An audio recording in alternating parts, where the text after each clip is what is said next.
শাকটা রান্না করতে হবে। এটা আমি কেটে নেবো, আমি কেটে নিচ্ছি, তারপর আসছি। মেথি শাকটা কেটে নিয়েছি, কেটে ভালো পরিষ্কার জলে ধুয়ে নিয়েছি। বেগুনটা কেটে নিয়েছি, বেগুনটাও লাগবে।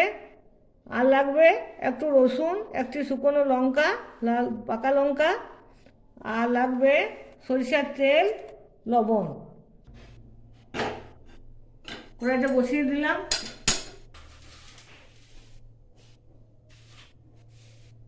এরপর বেগুনগুলো দিয়ে দেবো, তারপর শাকটা দিয়ে দেবো।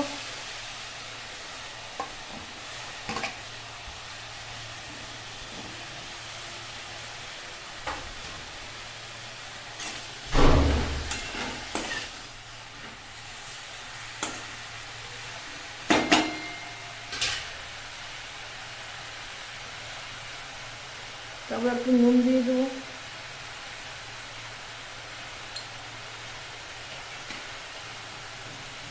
একটু জল দিয়ে দেবো, একটু হালকা পাতলে সিদ্ধ হবে।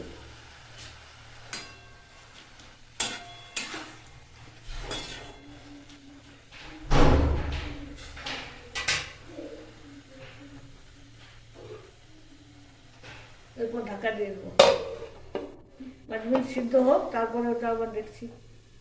বন্ধুরা, দেখি শাকটি সিদ্ধ হয়ে গেছে কি না।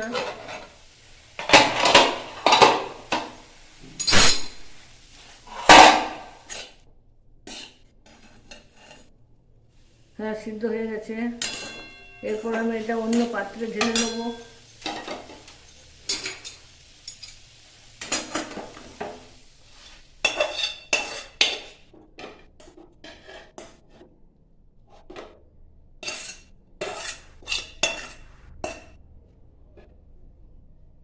কড়াইটি পরিষ্কার করে নেবো।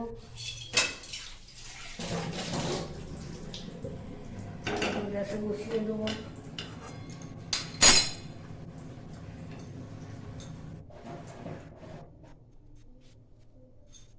কড়াইটা গরম হোক, একটু রসুনটা আমি থেতো করে নিচ্ছি।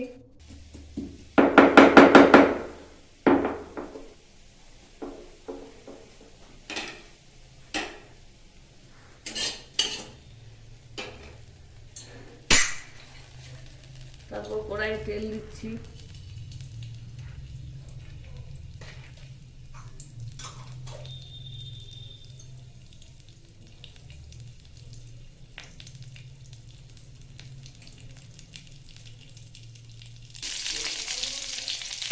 এরপর রসুনটা দিয়ে দিচ্ছি।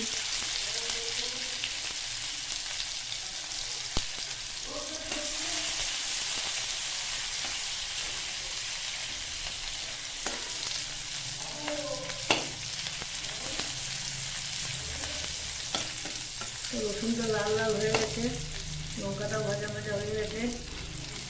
এরপর আমি শাকটা ঢেলে দেবো।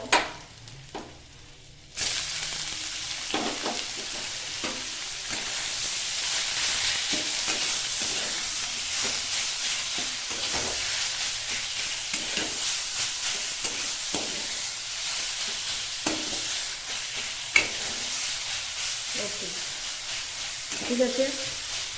মেথি শাক দিয়ে বেগুন দিয়ে বানিয়েছি, রান্নাটি হয়ে গেছে। আপনারা দেখুন, পছন্দ করুন। যদি আপনাদের পছন্দ হয়ে থাকে তাহলে লাইক করুন, সাবস্ক্রাইব করুন, কমেন্ট করুন। নমস্কার, ধন্যবাদ।